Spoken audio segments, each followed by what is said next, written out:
Fred Savard avec vous pour un 26e épisode de la balado. On retrouve God aujourd'hui. Très heureux. C'est sa chronique mensuelle. On va parler... Je le dirai... En fait, je vous le dirai pas. On va parler aussi avec Antoine Casgrain. Vous vous rappelez, c'est sa 3e chronique, nouveau chroniqueur cette année, qui a déjà travaillé avec Québec solidaire, qui est sociologue de formation et qui va nous parler de la loi 89. Il y a plusieurs auditeurs qui m'ont écrit pour me demander, j'espère que vous allez parler de cette attaque frontale du gouvernement de la CAQ sur le droit d'association et le droit de faire la grève. Alors, Antoine Casgrain a regardé tous les travaux qui entourent ce projet de loi. Et on va aussi, puis ça, je suis vraiment content parce que vous vous rappelez quand j'ai lu ce témoignage d'un auditeur sur est-ce qu'il y a un autre monde que de s'inquiéter des tarifs puis d'attendre que ça finisse pour retrouver notre écosystème économique, puis est-ce qu'on pourrait envisager autre chose? Et il y a des auditeurs et des auditrices, évidemment, que c'est venu les chercher vraiment, cette réflexion-là. Puis il y a des gens aussi qui travaillent, entre autres, dans le communautaire et qui militent, qui m'ont écrit pour me dire « Hey, il se passe autre chose ». Alors aujourd'hui, on va recevoir un de ces auditeurs avec en fait, qui est militant, c'est Quentin Lehmann, avec Lilou Seili, que vous connaissez peut-être si vous militez ou si vous suivez toute cette réflexion. Depuis, en fait, Greta Thunberg, je pense que c'est là un peu qu'on a rencontré médiatiquement, en fait, Lilou Seili. Mais bon, pour avoir des gens qui œuvrent dans divers comités par rapport à l'environnement, c'est quelqu'un qui est extrêmement impliqué. Elle est jeune. Et c'est ça que je voulais aussi avec Quentin. De toute façon, on va remettre ça en contexte tantôt, mais c'est de présenter des gens qui font des choses et qui réfléchissent aussi à un autre monde. Moi, je trouve ça vraiment inspirant. Puis en plus, on va parler aussi de l'action communautaire autonome avec Claudia Fioré-Leduc. Ça va être le dernier segment parce que c'est aussi des gens qui font des choses. Puis je trouve ça vraiment important qu'on mette la lumière là-dessus. On l'avait déjà fait il y a 2 ans, puis là, on va recommencer à le faire. Alors voilà, cette balado a envie de faire une différence. Et merci de m'écrire et d'alimenter aussi les sujets. Alors voilà, sans plus tarder, on se retrouve pour ce 26e épisode. Puis à la toute fin, on va se parler aussi parce qu'il y a des belles choses qui s'en viennent. Alors, bon épisode tout le monde! Bonjour, on est à la librairie Raffin. God Laurando, j'en profite pendant que vous avez la bouche pleine pour vous saluer. C'est très gentil. La bouche pleine de graines. Malgré toute cette expérience, on peut se faire avoir. Ouais? Alors, ça va, God? Ça va, mais j'ai besoin de me nourrir. Moi, vous savez, je suis un grand sportif. Je me promène pas en voiture sport. Je vais saluer Antoine Casgrain à la place. Bonjour, Fred. Retour d'Antoine. Oui, ça faisait longtemps. Et là, vous vous êtes tapé une job que je suis content de pas faire. Qu'est-ce qu'Aaron Boisy a fait encore? Non, pas cette fois-ci. Non, okay. C'est la dernière fois, hein, on en avait parlé d'Aaron. Tout à fait, tout à fait. Mais là, vous vous êtes arrêté aux consultations sur la loi 89. Exactement, c'est le ministre Boulet de la CAQ qui veut protéger la population prise en otage par les grèves et les lockouts. Les maudits grévistes. Ben oui. Les maudits syndicats. Les maudits syndicats. On va en parler tantôt. En fait, on va en parler un peu plus tard. God, vous avez fini votre bouchée? Oui. Comment ça va? Ben, ça va bien, ça va bien. Tout à fait, je profite du printemps. Le vélo, circuler en ville avec un peu de soleil, ça fait du bien. Tu sais que mon vélo est au garage. Ben, je me demandais ça va me coûter une sale beurrée. Ben, écoute, c'est un véhicule qui mérite l'entretien. Oui. Faut que je change tout. Comme l'amitié. J'ai presque... C'est pareil. Oui.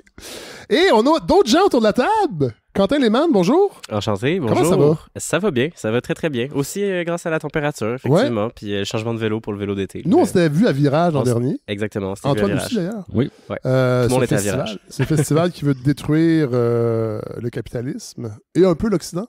Et on avait... La civilisation. Entre 2 segments, on s'était jasé d'une idée. Vous étiez déjà auditeur de balado? Depuis un bout, oui, quand même, absolument. Assidûment. Chaque épisode, j'espère, ouais. Et on s'était dit que ce serait le fun de présenter, sur une base peut-être mensuelle, des gens qui font des affaires. Exact, du monde qui s'active. Des militants. Oui, ben on entend beaucoup de monde réfléchir, puis j'adore ça. Beaucoup d'intellectuels, d'experts, des gens de terrain un peu aussi, du communautaire, des milieux syndicaux.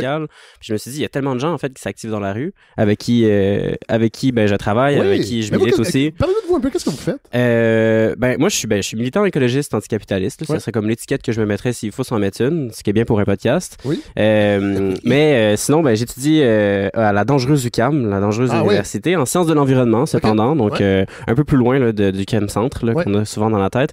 J'étudie en sciences de l'environnement, donc puis je m'intéresse aux mouvements socio-écologistes. Je m'intéresse aux stratégies anticapitalistes de transformation sociale au Québec. Donc comment est-ce qu'on transforme le monde par les mouvements socio-écologistes.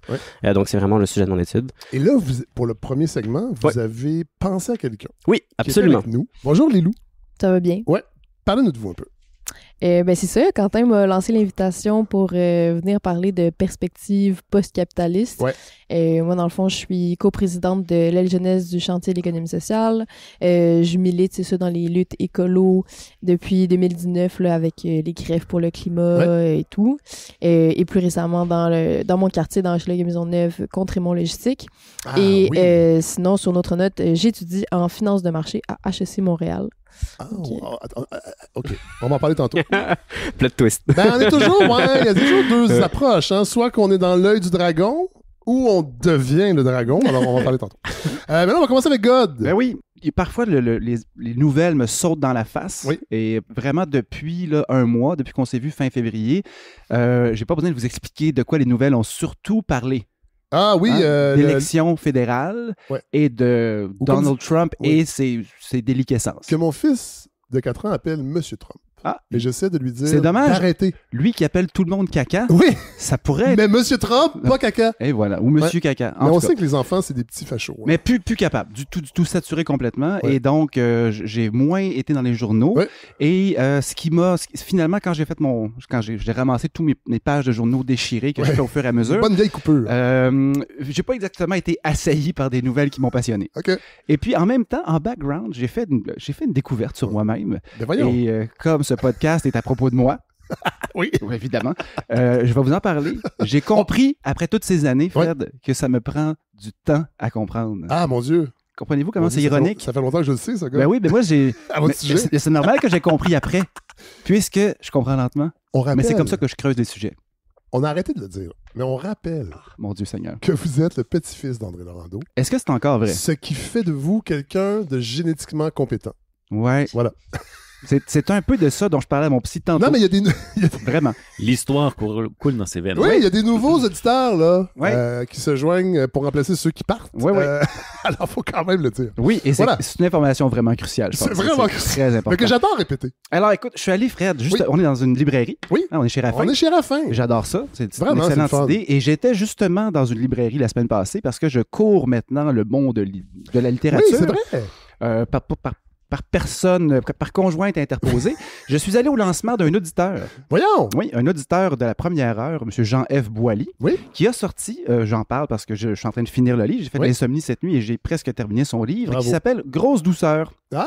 Et je suis allé voir tantôt sur la pile de livres un peu partout, et il est en vente ici chez Raffin, Grosse douceur chez XYZ, et je me suis demandé, est-ce qu'il est sur une belle pile? Ouais.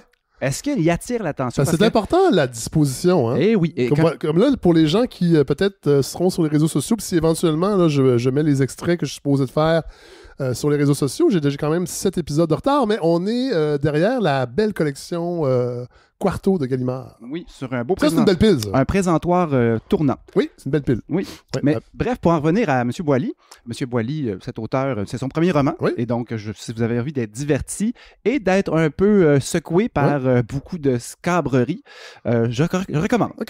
Et donc, c'est prouvé qu'une pile de livres vend plus qu'un livre tout seul. Ah oui, hein? Oui. Et donc, c'est pas la seule raison, mais quand on publie un livre, il faut en faire un petit peu trop. Tu veux surtout pas manquer de livres, parce que chaque livre... En fait, si tu fais un trop petit tirage, tu vas avoir tes économies d'échelle sont pas là. Un livre comme celui-là, ça peut être un nouvel auteur un peu inconnu, ça peut être 800 ou 1000 livres, c'est pas tant que ça. Et on sait que dans la plupart des cas, un tiers des livres vont retourner chez l'éditeur et vont être entreposés. Et d'ailleurs, chers amis de gauche, la trace écologique la plus importante du livre, en fait, en termes de gaz à effet de serre, c'est l'entreposage. Et j'ai essayé de comprendre pourquoi. Je ne sais pas pourquoi. Ça serait sans doute le chauffage. Écrivez-nous. Donc, c'est pas forcément la production du livre, c'est l'entreposage. Et donc, il faut absolument les détruire. Oui, c'est ça. Et c'est un peu un tabou dans le monde de la littérature. Et c'est simplement un élément qui m'a intéressé et qui est en temps plus positif, c'est Catherine Lalonde en a parlé dans Le Devoir quelque part au mois de mars. Que dans le fond, dans le Devoir... votre grand-père a œuvré.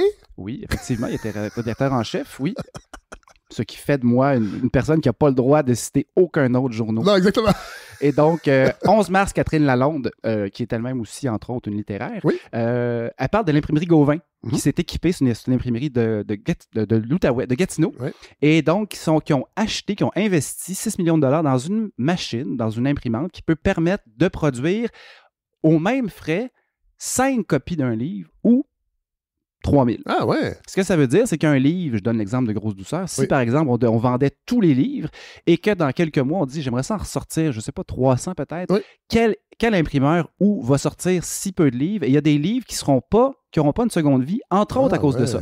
Et parfois, et là on peut, si Fred, vous-même, vous produisiez un ouvrage et que vous disiez je veux en faire 50, vous trouverez, ça va être extrêmement compliqué de trouver un éditeur qui va se lancer là-dedans, eh bien, cet imprimeur-là existe maintenant. Donc, je trouvais que c'est une bonne nouvelle, tout simplement. On peut maintenant imprimer des livres. C'est sûr que ça va être un peu plus cher, mais on peut en imprimer 3 ou 400 ou 1000. Mais vous savez, avec cette balado, j'essaie de créer un empire médiatique de gauche. Oui, d'accord. Si jamais je voulais écrire un livre, je créerais une maison d'édition et un imprimeur de gauche. Oui. Et d'ailleurs, la campagne de financement n'est pas terminée, d'ailleurs. Écrivez-nous. Parlant de livres, j'ai aussi lu un petite plaquette minuscule, un des plus petits essais que j'ai jamais lu. Okay. Sauver Hydro. Ah oui! De M. Perrault, qui vient de sortir, oui. Et je me rends compte que finalement, même si c'est un livre avec quand même qui pousse bien le sujet, on en a tellement parlé ici que je ne sais plus quel livre va m'amener ailleurs. Oh. Et là, j'en viens à me dire... Tu allais peut-être devoir l'écrire. Ou proposer quelque chose ici à la balado, plutôt que de sortir dans un médium que je connais pas du tout. Fred, je pense que quand on parle des épisodes de X-Files ou des Sopranos ou des séries, il y a parfois des épisodes qu'on peut interchanger. Mais il y a aussi des épisodes avec des extraterrestres. Et ça, c'est les épisodes importants. Mais j'ai l'impression que quand je parle d'énergie, ce sont les épisodes avec les extraterrestres. Et là, je pense qu'il va falloir que je fasse 2-3 épisodes concrets parce que... Je vais être preneur, moi, comme producteur. Fred, les enjeux dont je parlais tantôt, on retourne presque toujours à l'énergie au Québec, à Hydro-Québec, et il se passe les plus grosses décisions en ce moment qui ne se sont pas passées depuis la création d'Hydro-Québec. C'est pour ça qu'il faut arrêter de parler de M. Trump, comme dirait Miville. Il faut parler d'autres choses des fois, parce qu'il se passe des choses. Ben voilà. Et donc, tu sais, cette imprimerie-là dont je parlais fait son petit bout pour les gaz à effet de serre peut-être, mais c'est surtout l'idée d'essayer de trouver une façon d'éviter le gaspillage, le pinonnage des livres, entre autres. Le gaspillage littéraire. Le gaspillage... C'est ça, il y en a. Il y en a pas. Il paraît que les pires, ce sont les livres de recettes ou les livres qui sont très, très à la mode et qui doivent être fournis en grosses piles et qui n'ont pas de vie à long terme et qui se font détruire après ça. Imaginez, vous lisez votre livre que vous venez d'acheter de recettes dans un autobus en direction de Québec qui consomme du pétrole. Imaginez comment c'est mal. Mais si vous êtes dans un autobus, c'est déjà moins pire. Oui, voilà. Et vous êtes chanceux si vous avez trouvé c'était pas votre sujet de chronique, là. Mais non, mon sujet de chronique, Fred, c'est l'état de l'énergie. Le rapport annuel que... les associés de Lilou de chez les HEC. Les finances, donc, les collègues de classe. La gang à Lilou. La chaire de gestion, la chaire de gestion des énergies de HEC, du secteur de l'énergie des HEC, dont Pierre-Olivier Pinault, Mme Whitmore, chaque année depuis 2015, sortent l'état de l'énergie. Cette année, c'est un document de 70 pages que j'ai lu pour votre bien-être. Bravo. Il a été quand même mentionné un peu dans les médias, mais... Finalement, ça nous permet, tu sais, quand on dit tout ce qui se mesure s'améliore, alors je suis plus ou moins d'accord. J'ai mesuré plusieurs choses dans ma vie qui sont pas forcément améliorées. Quand j'ai vu que je mesurais 1m77 puis que je serais pas plus grand que mon père, qui était lui-même le fils d'André Laurando, peut-être que je suis plus grand qu'André. Peut-être. Ça m'aiderait de savoir ça. Bref, on dit que quand on a des outils de mesure, on peut en parler puis on peut essayer de travailler dessus. En ce sens-là, ce rapport est extrêmement important. Puis chaque année, fait un portrait de l'énergie au Québec. Et quand on parle de gaspillage de livres, je peux commencer en vous disant ça. Le gaspillage, évidemment, ça, c'est un livre, je pense, qui doit surtout se lire en PDF. Honnêtement, ce document-là, tant mieux. Mais au Québec, se gaspille tout simplement la moitié de toute l'énergie qui est produite. Donc, l'ensemble des 80, je crois, pétajoules. Donc, on est dans des catégories d'énergie. Pétajoules. Pétajoules. Méville trouverait sûrement un petit charme à ce terme-là. Donc, on est plus haut que les mégas. On est en plein. Et la moitié de l'énergie produite au Québec est dissipée. Et si on fait... Eux autres sont là pour nous le montrer, surtout en chaleur. Donc, dans nos maisons, les moteurs thermiques qui sont inefficaces, qui utilisent à peu près 30% de l'énergie. Mais bref, la moitié de tout ce qu'on produit se perd. C'est énorme. Et c'est pas toujours par négligence, mais ça peut être un élément où concentrer nos énergies à la place d'investir dans simplement des nouvelles filières qui ensuite se vaporisent dans le néant. Oui. Je ne veux pas en nommer en particulier. Là. On salue nos amis en Suède. Alors, je ne voulais pas creuser trop ce dossier-là, mais j'avais quand même j'avais envie d'attirer votre attention sur certains éléments. Oui. Donc, les bâtiments résidentiels et commerciaux. Donc, le bâtiment, le chauffage, ça représente pas grand-chose au Québec dans le bilan GES, c'est 10 %.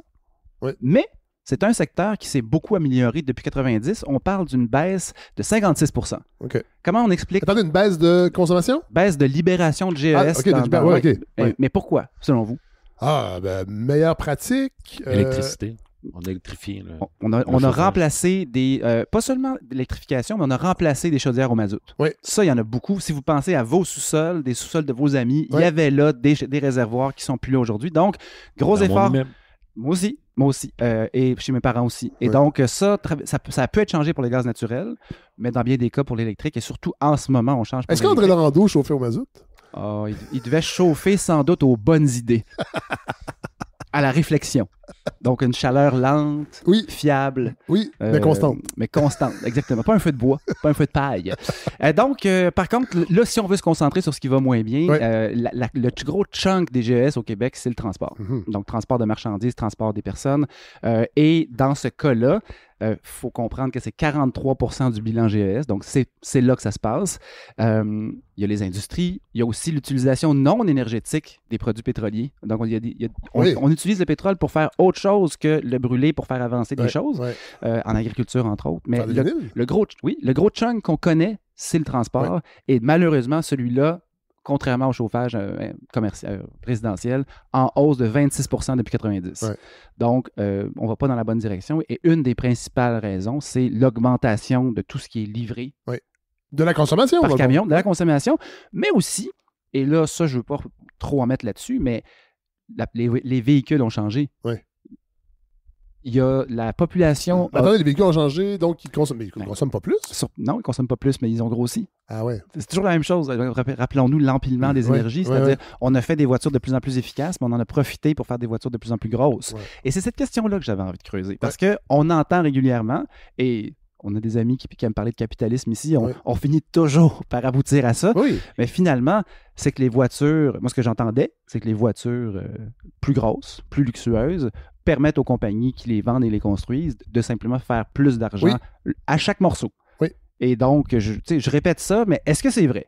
Et je me suis tourné vers un journaliste chevronné automobile, donc qui est le responsable année après année de l'annuel de l'automobile, Benoît Charette, qui est une voix que vous entendez un peu partout. Un peu trop. Quand il rit. Un peu trop, Et donc, je me suis tourné vers lui, puis on ne sait jamais quand on tend la perche. Je suis chroniqueur à la balado de Fred Savard et tout. Bien. Vous ouvrez le dialogue. Les gens sont intéressés, Fred, il me répond. Et puis là, je lui ai dit, êtes-vous capable de me confirmer que oui ou non, on a fait...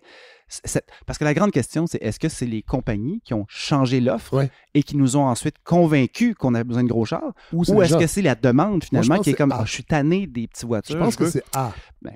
Moi aussi, et ma tendance à croire aux méfaits du capitalisme me font pencher de ce côté-là. Mais donc, un expert pour m'en parler, il appuie dans le même sens que ces réflexions-là. Cette transformation-là progressive de l'offre des véhicules tient beaucoup plus à l'orientation que les constructeurs ont donnée. Mais pourquoi? La marge de profit pour les petits véhicules était basse et les compagnies ont investi des milliards pour la transition vers les voitures électriques. Et là, ils ont été obligés de regarder leur industrie. Ils ont des rapports à rendre, évidemment, à leurs actionnaires. Doivent maximiser leur profit. C'est leur travail, c'est leur mission dans la vie. Eux autres ont choisi les voitures pour le faire, mais le but, c'est de faire du profit. Eh bien, certaines activités qui étaient plus marginales, qui donnaient moins de profit, comme vendre des petites autos, ça avait encore de l'allure il y a 30 ans parce que c'était des voitures qui se vendaient bien. On ne faisait pas beaucoup d'argent, mais ça faisait rentrer du monde dans les concessionnaires. Ça donnait une vitrine. Et on parlait de la Tercel, on parlait qui de la Yaris, qui de la Volt. Et à ce point-ci, après les grands investissements en voitures électriques, finalement, une des choses qui a pris le bord, c'est les petites autos. Et donc, il donne l'exemple... C'est pour ça que le privé, c'est rarement quelqu'un qui va t'aider dans tes besoins. En immobilier, en transport... Voilà. Ça me fait penser, Fred, quand on a parlé la dernière fois que je suis venu, je crois, ou peut-être il y a 2 fois, des aliments ultra transformés. Oui! On avait entendu un intervenant, un spécialiste, qui disait « Je refuse de blâmer les gens qui sont dans ce marché-là et qui achètent des aliments ultra transformés. C'est ce qui est le plus mis en valeur. Et pourquoi? C'est parce qu'il y a de l'argent à faire. Et c'est la même chose ici. Ça va même au-delà de ça, puis on va en parler dans un épisode que je prépare. On a fait nos recherches. On a fait un épisode complet avec des nutritionnistes de l'Université Laval sur les éléments ultra transformés, puis c'est pas sain. Ben non. Vous l'écouterez, je vous le dirai quand ça. Oui, c'est ça. Mais donc, la motivation du secteur automobile pousse dans un sens et le marché n'est pas là pour lui mettre une contre-pression, et donc ça va dans un seul sens. Les gens achètent quand même, mais moi j'entends plein de gens qui ont des voitures, là, c'est sûr que je me tiens loin d'eux. Là, oui. C'est bon, on essaie de pas leur parler. Un poteau de 10 pieds. Et ils me disent qu'ils auraient aimé ça acheter plus petit, mais qu'il n'y en a pas. Et c'est ce que Benoît Charette me confirme. Voilà. En fait, il me donne l'exemple de la Volt, qui était une voiture extrêmement populaire, qui se vendait à pelleter et qu'on a juste cessé de la produire, point final. Voilà. Pour ça, pas assez payant. Voilà. Et donc... voiture caca. Voiture égale caca.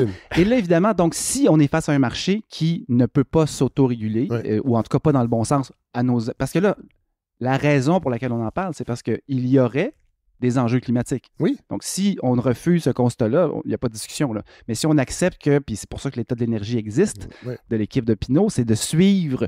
D'ailleurs, pour revenir à ça, il y a une petite tendance à la baisse depuis les années 2000. Par rapport au transport? Par rapport au GES en général au Québec.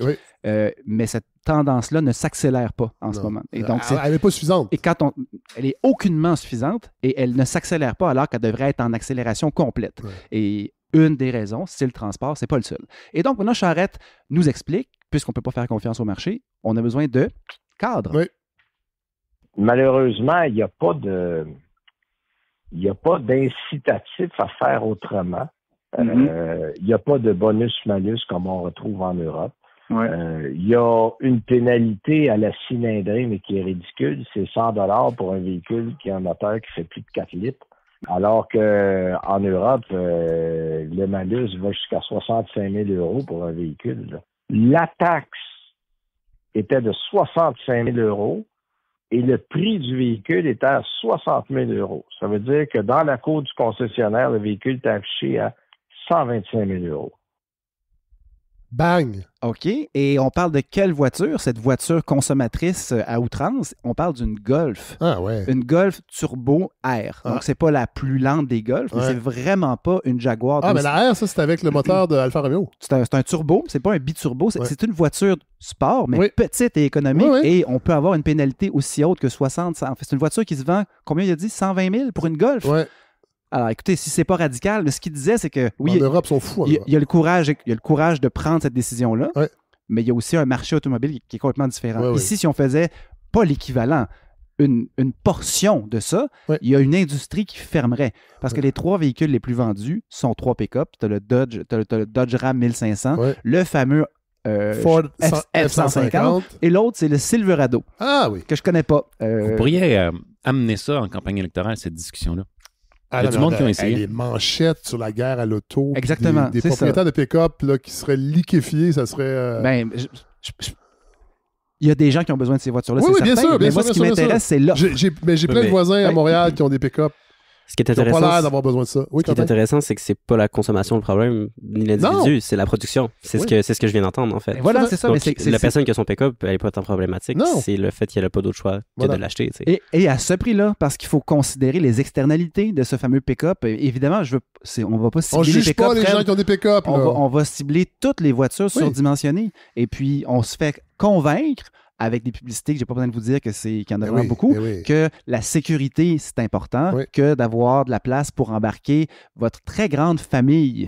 On sait que les familles sont de plus en plus grandes. Les chiffres là, sont accablants. Et voilà. Les gens se reproduisent. Mais donc, si on faisait ce genre de choses-là ici au Québec, un malus qui serait plus significatif, ben on fermerait... En fait, on fermerait les producteurs de pick-up, ce qui est politiquement complètement non viable. Mais et sachant que les médias... La part de revenus publicitaires de l'industrie automobile, elle est énorme. On ne comptera pas sur eux pour démoniser. C'est ça. Alors, la seule chose à laquelle je peux penser, c'est d'y aller avec quelque chose de progressif. C'est ce qui serait tellement tranquille qu'on ne s'en rendrait pas compte, mais qui finirait par augmenter. Mais c'est les belles idées que Québec solidaire avait amené en campagne, puis ils se sont fait critiquer. Tout à fait. Oui, par les médias, par François Legault. J'ai pas la solution, mais ce que j'ai, c'est un expert qui me dit, si on laisse le marché aller, et on va se faire offrir des voitures qu'on veut pas et qui sont un problème. C'est pas désagréable à conduire, là. C'est le fun, ces grosses voitures-là. Le problème, c'est pas ça. Le problème, c'est que ça fait partie de ce fameux 40% de gaz à effet de serre produit par les transports et qui est en hausse au lieu de réduire. Il y avait un deuxième point qui disait justement la puissance, si on veut, de la législation, du cadre politique. Un exemple de la Californie. Parce qu'un constructeur automobile fait toujours le minimum qu'on exige de lui. Mais la Californie, il y a plusieurs années, avait exigé des constructeurs automobiles qui vendaient des véhicules dans l'État de la Californie de produire au moins un véhicule qu'ils vendraient, évidemment, sur le marché, qui aurait au moins 20 000 d'autonomie électrique. Bon, ben, c'est là, à ce moment-là, que sont nés les véhicules hybrides branchables. Il n'y a aucun constructeur qui aurait fait ça. Mais l'État de la Californie, non. Si vous voulez vendre chez nous, vous devez avoir en concession un véhicule capable de faire 20 000 en mode électrique. Sinon, vous n'avez pas le droit de vendre des autos chez nous. Et c'est intéressant parce que les hybrides branchables, on connaît ça. Dans le fond, c'est que c'est une voiture à essence. Il y a plein d'hybrides, mais qui ne sont pas branchables. Mais là, si vous branchez votre hybride branchable, là, vraiment, vous décarbonez une partie de votre... Mais jamais que les industries auraient fait un véhicule comme ça. Il a fallu que la Californie... Sans loi. Sans loi. La Californie les a obligés. Ils ont produit un véhicule malgré eux parce que ça ne les intéressait pas. Et étant donné qu'ils répondaient à une demande malgré tout, c'est devenu un véhicule très apprécié. Je ne savais pas que les hybrides branchables étaient nés comme ça suite à une contrainte législative de la Californie. Voilà, intéressant. Apprenons des choses avec un expert de l'automobile. Je trouve ça bien intéressant. Juste pour boucler la boucle, parce que finalement, je regardais autour de la table comment on est venu. Comment on s'est déplacé? J'écoutais Pierre-Yves McSween cette semaine qui parlait exactement de ça, des VUS et puis des voitures, mais il disait qu'il y a des gens qui ont des contextes favorables, qui n'ont pas 4 enfants, qui n'ont pas des sacs de hockey à déplacer et qui habitent, entre autres, en ville et qui ont des options. N'est-ce pas, Fred? Vous êtes venu comment avec je suis venu en communauto. Avec votre matériel. Donc une petite communauto, une Prius C assez âgée. Pour les gens qui sont habitués de prendre des communautos, on le sait quand c'est âgé, les sièges sont tachés de noir, usés. Mais j'ai réussi du point A au point B. Avec tout mon matériel. Et qu'est-ce que ça change de ne pas avoir d'auto? Ça change qu'on ne va plus au garage faire les changements de pneus. Quand il y a des tempêtes, on se fait un bon café, on ouvre le rideau du salon et on regarde les gens pelleter, puis on leur envoie la main. Parfois, on les aide. Non, mais moi, j'aurais plus jamais de voiture. Moi, mon impression, c'est que tant que j'ai eu une voiture, je m'en suis servi. Oui, c'est ça. Et c'est que tu découvres quand tu n'as plus de voiture, puis que tu dois faire le petit geste d'aller la louer, puis de la chercher un peu autour de faire 3 coins de rue. Ben, tu te rends compte qu'il y a d'autres options. Et là, si tu as la chance d'être en ville... Je fais du vélo d'hiver parce que j'ai plus de voiture. Et voilà. Eh bien, le petit mot que je voulais vous dire, c'est que dans tous ces modes qu'on a, moi, je suis venu en vélo. Je ne sais pas, vous autres, vous êtes venus comment? Transport en commun. À pied aussi. Bon, mais donc, ça, on est chanceux, tout simplement, parce qu'on n'est pas loin. Parce qu'il y a des villes, c'est pas possible. Vous arrivez plus loin, si je me trompe pas. Transport en commun, mais de centre-ville de Québec à centre-ville de Montréal, ça se fait bien en transport en commun. C'est ça. Mais je suis seul. C'est un circuit qui est bien desservi. Si, par exemple, on parlait du Bixi, c'est un autre modèle, on peut très bien... Moi, je vous raconte une petite anecdote. Je m'en vais chez le dentiste avec mon fils, il y a quelques mois, avant l'hiver. On n'a pas le temps de faire tout. Mon dentiste est loin, sur la rive sud, et donc on prend le REM. On embarque avec nos bicycles dans le REM. Courageux. On embarque dans le REM, fasciné par la technologie, par le fait que c'est un train qui se conduit tout seul, qui sort de la ville sans aucun trafic, qui arrive sur le magnifique pont Samuel de Champlain, me débarque sur la rive sud, et là, je fais un 20 minutes de vélo. Et en revenant, on monte le pont Jacques-Cartier en vélo. On est écœuré, on est fatigué. Qu'est-ce qu'on fait? On pogne une communauto, puis on fait le reste en voiture. Avec les vélos? Oui, ben oui. Oui. Et puis, il y a une façon de défaire des vélos que je me suis... On peut se faire chier. Oui, mais j'avais l'option. J'étais trop fatigué. Okay. Rendu là. Mais mon point, c'est l'avenir, là, c'est pas tout le monde en vélo, tout le monde à pied. C'est le vrai multimodal. Oui, mais ça, on a déjà parlé. Exactement. À Victoriaville. Oui, en plein ça. Et ça m'est resté. Et quand on parle à Catherine Morancy, et là, j'ai comme l'impression que la toile d'araignée des possibilités s'agrandit. Et c'est là-dessus que je voulais terminer parce que je voulais pas être trop déprimant. À Longueuil, à Laval, ce qui est en expansion en ce moment, c'est Bixi. Et entre autres, évidemment que les chemins Bixi, Longueuil, Montréal, vers le centre-ville sont légion. Mais ce qui a augmenté le plus, et c'est ce qu'on lisait dans un article du Devoir, c'est que les trajets en banlieue d'une station Bixi à l'autre sont en hausse phénoménale. Wow. Et donc, ce mode de transport qui était complètement inexistant en banlieue puis autour de Montréal s'étend. Et là, là-dedans, il y a des vélos électriques. Tu n'es pas obligé d'être en pleine forme pour le faire. Et donc, on est au printemps. J'avais envie de vous donner la chance à vous autres, si vous vous dites, il faudrait bien que je me mette au vélo. Bien, Christy, essayez donc cette année. Oui. Essayez-le. Et pas dans le sens de devenir un cycliste invétéré avec vos grosses sacoches de 95 litres comme moi. Non. Pas besoin d'être un extrême. Mais essayez donc cette année. Commencez pas par le vélo d'hiver. C'est pas ça qu'il faut faire. Mais essayez. Transport actif, marchez. Vous avez une auto, je suis certain. Une fois de temps en temps, laissez-la là, faites le test et vous ferez partie, du grand mouvement pour décarboner. La guerre à l'auto. Je ne suis pas en guerre à l'auto, je ne le serai jamais, parce que justement, il faut être multimodal. L'auto fait partie. La seule vraie guerre, c'est l'auto solo. Voilà. Et je rajoute à ça l'auto grosso. Oui. Et c'est pas moi et vous qui allons contrôler ça. Non. C'est éventuellement des politiques. Je vous laisse réfléchir à ça et je vous souhaite un excellent début de printemps. Ah, merci, God! Antoine Casgrain? Oui. Il n'y a pas seulement la guerre à l'auto au Québec. Il y a la guerre... aux grèves. La guerre aux grèves. Et là, vous êtes claqué la commission. Exactement. C'était les auditions parlementaires la semaine dernière sur le projet de loi 89 qui vise à protéger, Fred, la population lorsqu'il y a des grèves ou des lockouts. Et donc, il y avait les auditions parlementaires. Plusieurs groupes, une vingtaine, sont venus parler aux ministres et aux autres députés. Puis, le ministre du Travail, Jean Boulet, est très préoccupé par l'augmentation du nombre. Regarde, on va l'écouter, on va mettre la table, on va aller écouter un petit extrait. Vous allez voir, il est très inquiet. On l'a vécu dans beaucoup de secteurs. Là. Je dis transport scolaire, transport en commun. On l'a vécu en transformation alimentaire, cimetière. Il y a eu quand même les traversiers aussi. Il y en a beaucoup de cas qui nous interpellent parce que la population se sent véritablement prise en otage. La population se sent prise en otage. Et la population n'est jamais syndiquée, même si 40% c'est vrai? Des travailleurs et travailleuses sont syndiqués au Québec. Ils ne font pas partie de la population. Non.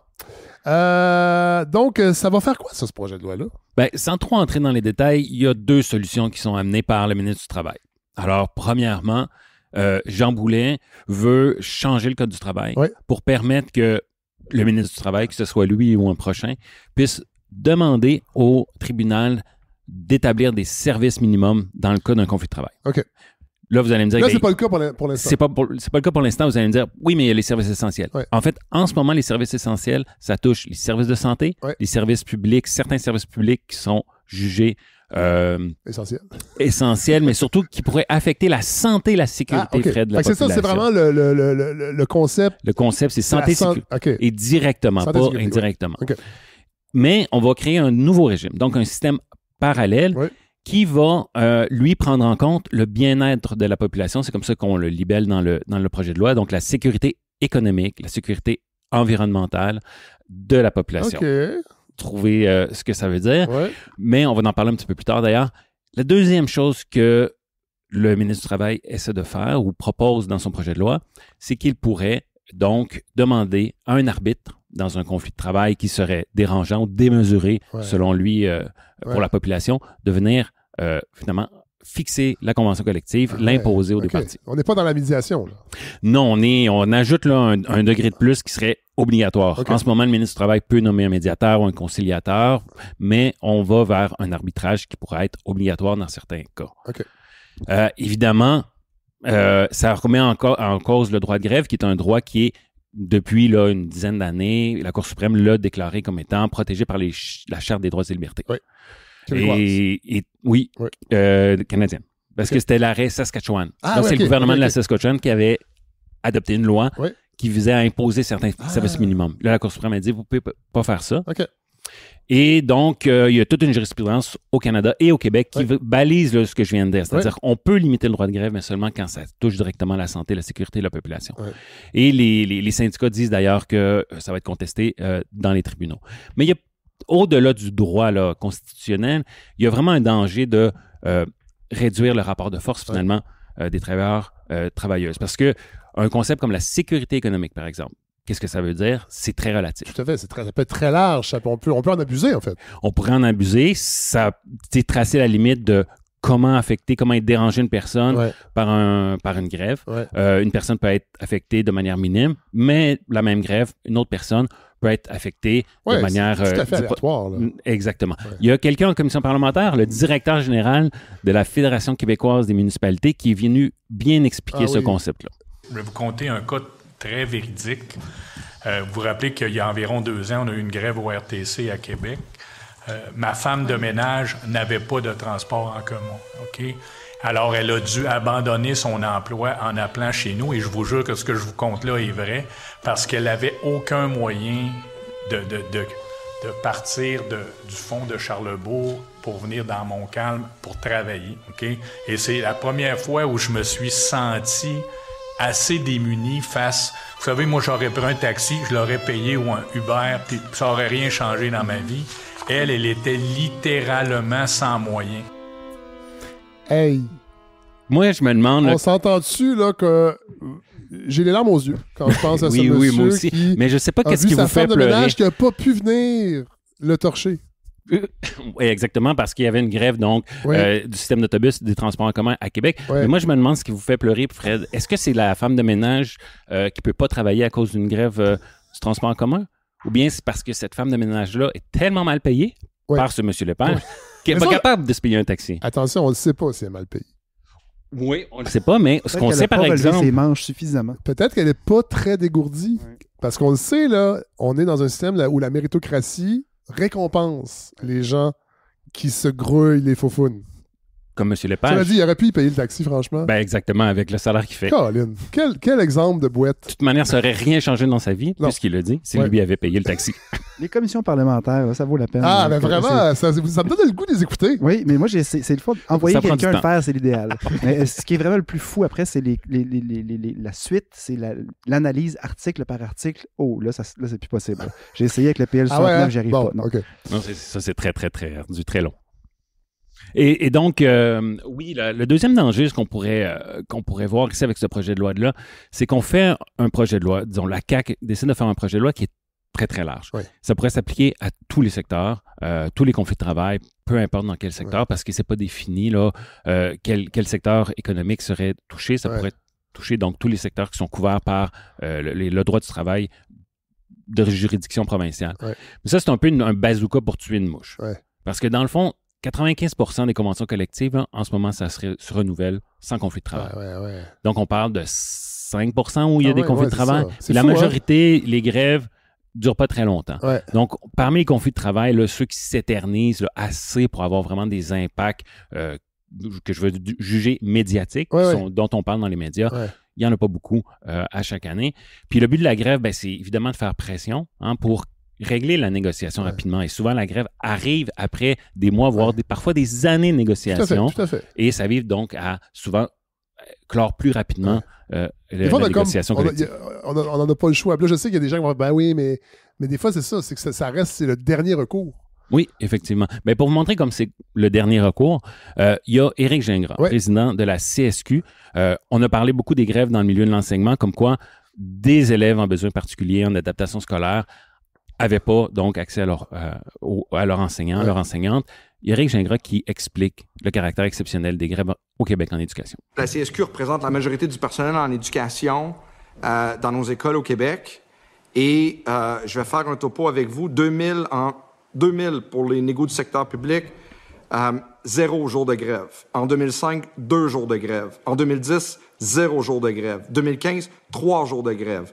2020, ça dépend du personnel, entre 1 et 3. Et en 2025, 11. Vous savez que les enfants ont subi plus de pertes d'école à cause des élections, du verglas, des problèmes d'inondation, de toutes sortes d'autres raisons que les problèmes de grève.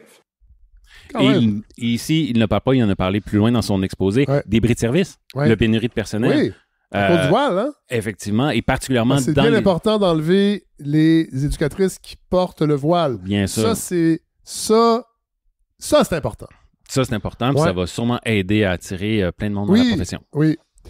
Et donc, les bris de service se multiplient. Puis c'est justement, le personnel de l'éducation nous disait justement qu'ils veulent un réinvestissement dans l'éducation pour arrêter cette pénurie-là. Voilà. Et donc, les bris de service, juste dans une école, un syndicat montrait une école d'adaptation scolaire, une journée sur 2, ils n'ont pas de prof parce qu'ils sont ou de personnel pour accompagner les élèves autistes. C'est fou. Donc, sur la base d'une année, je dirais une journée sur 2, on est loin de les impacts que les grèves peuvent causer dans le secteur de l'enseignement. Évidemment, un projet de loi comme ça, j'imagine, et la couverture médiatique que ça va occasionner, ça brouille encore le dialogue social et le rapport qu'on peut avoir avec le mouvement syndical. Ben exactement. Puis ce qui est dénoncé ici, puis ce qu'on peut reprocher, puis c'est reproché aussi par plusieurs experts qui observent le monde du travail, c'est qu'au Québec, on a des instances de concertation. C'est-à-dire, il y a des comités consultatifs où les représentants du patronat, les représentants des syndicats sont à une table commune, souvent avec le gouvernement, pour essayer de trouver des voies de passage, pour essayer de trouver des compromis. Donc, on amène certains problèmes. On aurait pu amener certains cas précis où, effectivement, la population aurait pu subir des préjudices. Puis, on essaie de trouver des solutions. Des fois, ce pas des solutions parfaites. On fait des arbitrages, des compromis. Mais cette fois-ci, le ministre de la CAQ n'a pas amené ça du tout dans ces comités-là. Il est arrivé un projet de loi. Il l'a annoncé un jour avant Noël. Et puis, les syndicats sont extrêmement frustrés.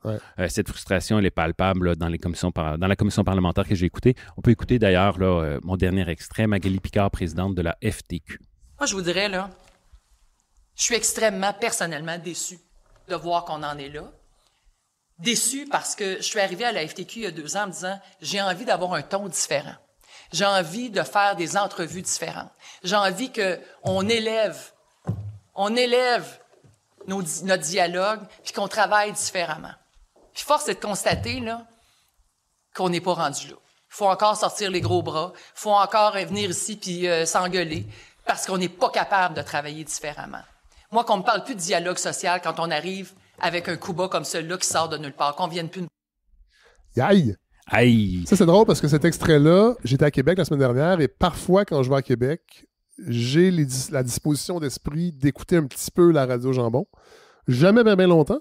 Et il se servait de cet extrait-là où elle dit qu'il faut sortir les gros bas pour dire que les syndicats, encore une fois, faisaient un appel à la violence. Les deux gars de choix. Exactement. Non, mais ils ne sont pas les seuls. C'est pas juste la radio de Québec. Le fait bien.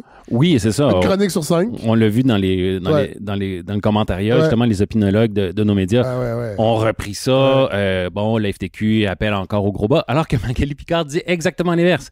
Elle dit, moi, j'arrive en voulant le dialogue, en voulant laisser ces vieilles techniques syndicales, qu'on peut critiquer par le passé. Et on s'entend, il y a des pommes pourries, là.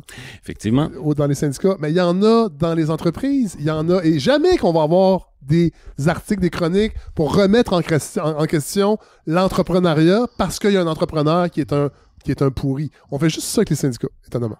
Et oui, effectivement. Voilà. Puis on rappelle rarement aussi que le syndicalisme au Québec est en bonne partie là, la raison pourquoi on a une classe moyenne quand même bien développée, moins d'inégalités au Québec. Des congés fériés. Exactement. Ouais. Et, c'est des luttes. Ça se fait pas. C'est pas des grenailles que la partie patronale garoche aux gens. Voilà. Ouais. Et pour dialoguer, ça prend des personnes pour dialoguer, disposées à dialoguer. Ouais. Je me suis intéressé donc aux députés. Est-ce que les députés seraient favorables à ce dialogue social paritaire entre patronat et syndicats? Ouais. Savez-vous combien il y a de députés qui est issu d'un emploi du secteur manufacturier et ouvrier au Québec? À l'Assemblée nationale du Québec. En nombre, par exemple? En nombre. Il y a combien? Il y a 125? 125. Ah, je dirais... C'est en bas de 5. Aucun. Voilà. Et combien ont une expérience dans un syndicat? Donc, peut être un syndicat de professionnels. En bas de 5. Il y en a 5. Ah, bon! Ouais, donc, ça parle. 5 personnes qui ont une expérience soit comme employés ou soit comme élus de leur syndicat. Mais si on prend, donc, on additionne les gestionnaires, les gens qui ont été des rôles clés dans les entreprises privées, les gens d'affaires, et la haute direction de fonction publique qui ont un passé comme haut dirigeant de la fonction publique, on est à peu près à 40 députés à l'Assemblée nationale. Okay. Donc, c'est à peu près le quart. Le reste, c'est des avocats, j'imagine? Des avocats, beaucoup de journalistes aussi. Ah oui, c'est vrai? Oui. Ah, c'est intéressant, ça. Oui, et ça nous montre donc que la disposition au dialogue social et surtout de dialoguer avec les syndicats est peut-être pas très, très présente dans l'Assemblée nationale. Puis de toute manière, eux autres, ils n'en ont pas besoin de syndicats, hein, sont leurs propres patrons. Non, voilà. Il y a 2 ans, quand ils ont voulu une augmentation de salaire, ils se l'ont voté. Ils se sont votés, 30%, sans besoin de faire de grève. Hey, merci Antoine Casgrain. Très, très éclairant tout ça. Puis vous vous êtes tapé, c'est ça, c'est ce visionnement que j'aurais pas eu le temps de faire, ni peut-être le cœur et la patience. J'ai appris les trucs avec le temps. Oui, voilà. Hey, merci vraiment. On est maintenant frère de commission. Oui, frère de commission. Hey, merci. Là, on va arrêter le blabla. Quentin Lehmann, yes. Comment on présente cette idée-là? En fait, pour discuter de ce segment-ci, de qu'est-ce qu'on va faire, parce que c'est la première fois qu'on s'en parle, au micro, c'est d'amener des personnes qui luttent, en fait, pour, d'un côté, visibiliser le fait que ça existe, qu'il y a des personnes qui luttent, puis peut-être inspirer des personnes à faire pareil, de donner une voix d'une certaine manière, puis d'amener ces idées-là, parce que les personnes qui luttent sont aussi des personnes qui réfléchissent, bien entendu. En général, quand tu prends action, c'est parce que tu y as réfléchi avant. Tout à fait. Bien que c'est pas nécessairement ce que les chroniqueurs de droite diraient. Non. Donc, oui, moi, je viens parler de mouvements sociaux, en fait, d'essayer d'amener des voix autour du podcast, de votre podcast, de personnes qui s'activent vraiment, qui vont dans la rue, justement, qui font d'autres formes d'action que de l'action auprès du gouvernement, de l'action institutionnelle.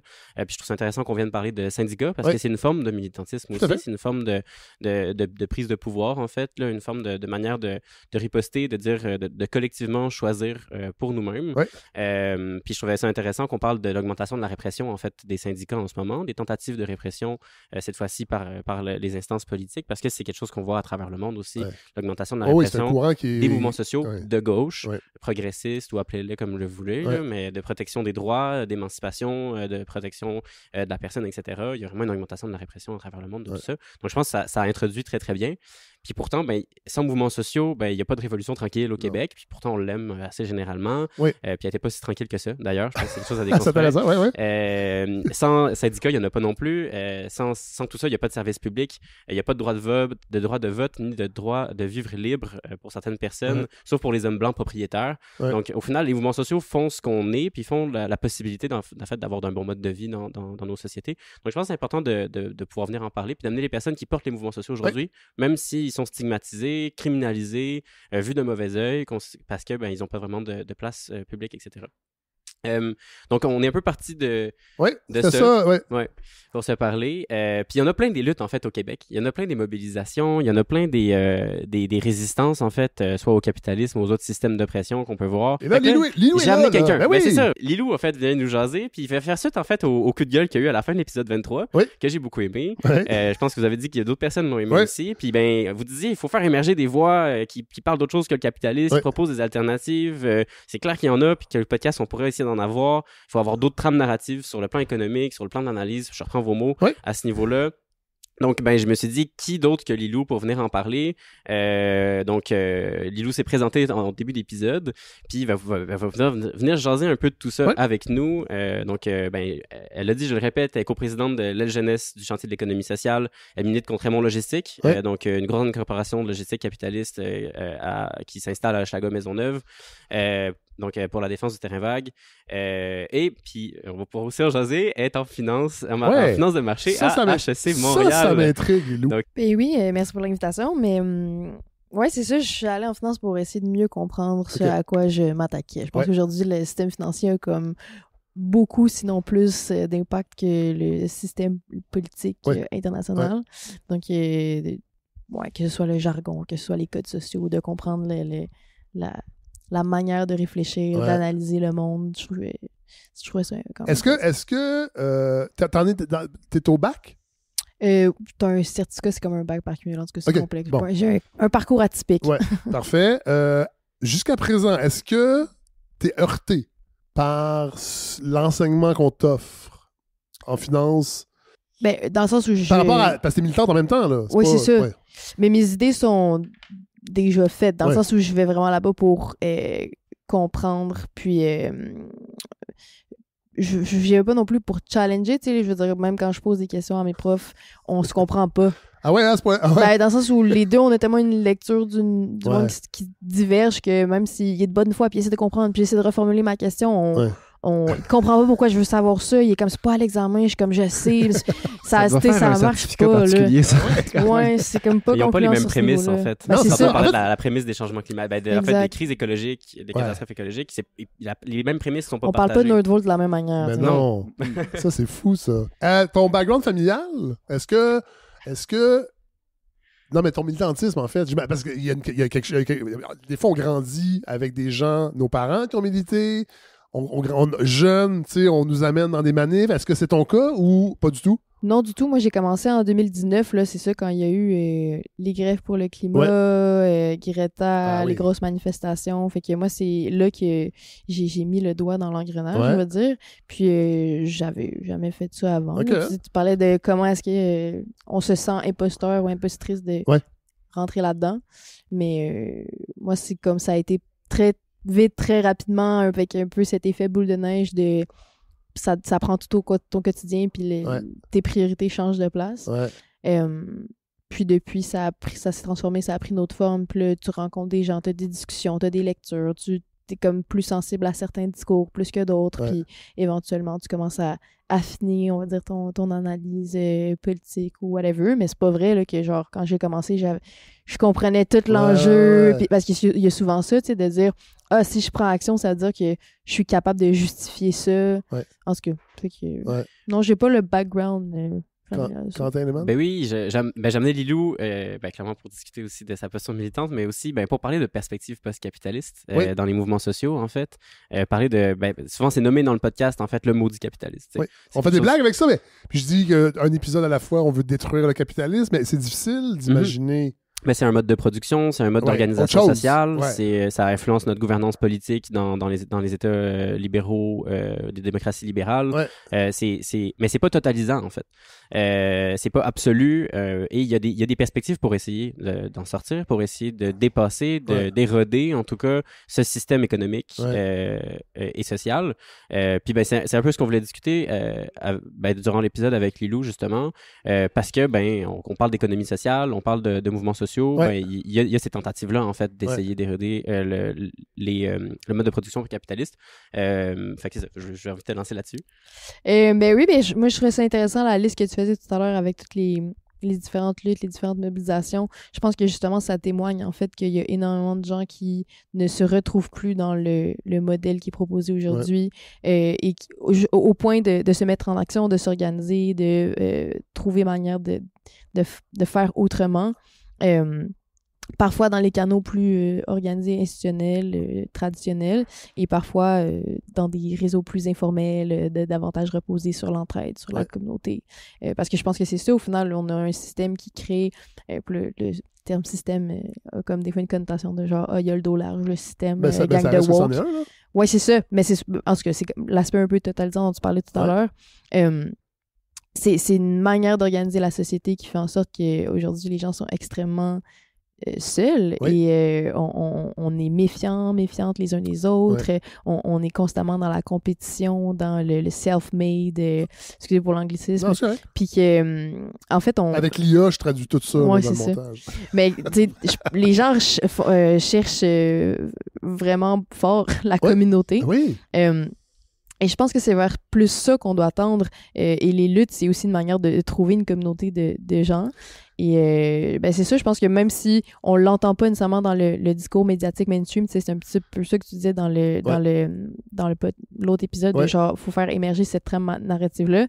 Mais je pense qu'elle est quand même là, puis c'est pas juste parce qu'on l'entend pas qu'elle a pas de consistance, mais qu'on commence à être une pas pire gang à se dire que les choses doivent fonctionner autrement. Puis en fait, je pense que même il y a un nouveau monde qui est en train d'émerger, mais que il y a des puissances qui de manière délibérée essaient de maintenir sur le respirateur artificiel cet ancien monde qui n'a plus de sens, qui ne fonctionne plus, comme je dis, qui est néfaste, qui est problématique. Tu sais, de l'autre côté du spectre, à l'extrême droite, les gens, les chercheurs et les chercheuses qui s'intéressent à la radicalisation d'une partie de la population dénotent ça, le côté communauté.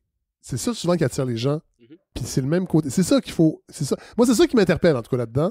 C'est vraiment de retrouver une communauté, c'est-à-dire des gens qui se mettent ensemble. Puis on a un peu oublié la force de se mettre ensemble.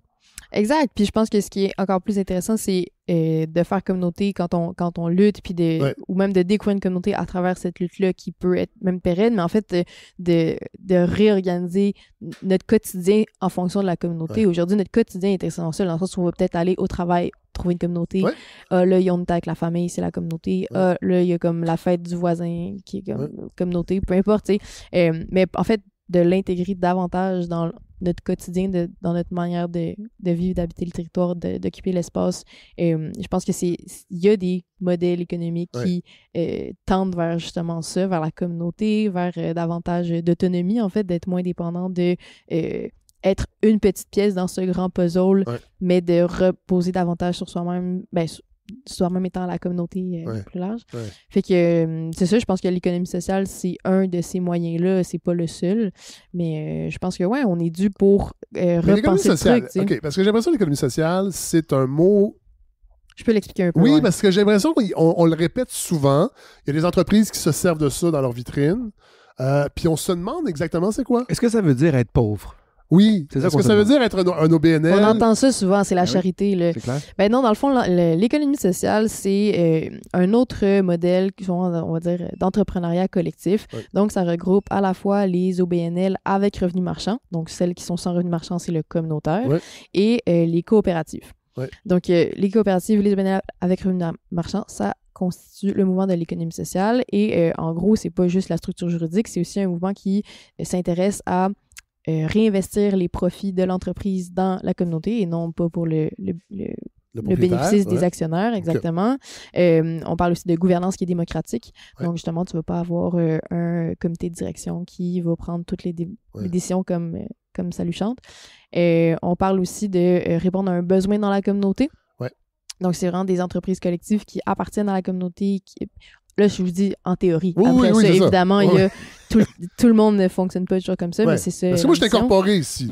La balado de gauche qu'on écoute, là, elle est incorporée. Nos BNL? À l'origine, non, c'est encore un Inc. Là. Ah, OK, c'est une. OK, bon. Je pense qu'elle aurait voulu le savoir peut-être avant de... En même temps, ça me dérange pas de dire ça à une étudiante au HEC. Est-ce que les CPE, par leur structure, font partie de l'économie sociale? Les CPE, c'est un des gros legs du mouvement de l'économie sociale. Okay. D'accord. Non, mais c'est que j'ai pas posé la question au début. Si j'allais refuser de venir parce que c'est non, quand j'ai créé, parce qu'évidemment, au début, on rappelle qu'au début, c'est parti sur une campagne de sociofinancement et les profits allaient dans un compte de banque personnel. C'était pas une bonne chose sur le plan fiscal. Il a fallu que je m'organise. Moi, c'était pas prévu tout ça, là. Puis j'ai tergiversé entre est-ce que je fais une coop, un OBNL ou une incorporation, et avec le conseiller, le comptable de l'époque, qui n'est pas Pierre-Yves McSween, on m'a dit, je pense que ce serait pour la plus grande flexibilité, tu devrais t'incorporer. Puis au pire, ça change en cours de route, mais visiblement... Ben, ça dépend c'est quoi la mission, dans le sens où... la mission, je pense que ça faut pas non plus s'attarder à la forme juridique. Non, c'est ça. Ça reste une technicalité. Puis il y a des...